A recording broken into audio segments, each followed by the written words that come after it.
My name is Ed, and I am one of the owners here at Elevation Basements. We founded our company just over 3 years ago.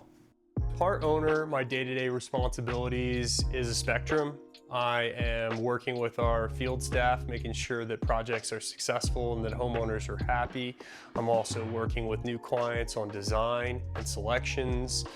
And I also focus on marketing and overall business development.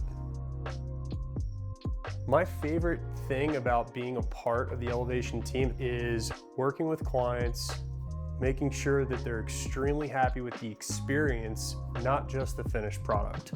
Right? I want to make sure that clients are enjoying themselves and excited throughout the duration of the project, not just at the end.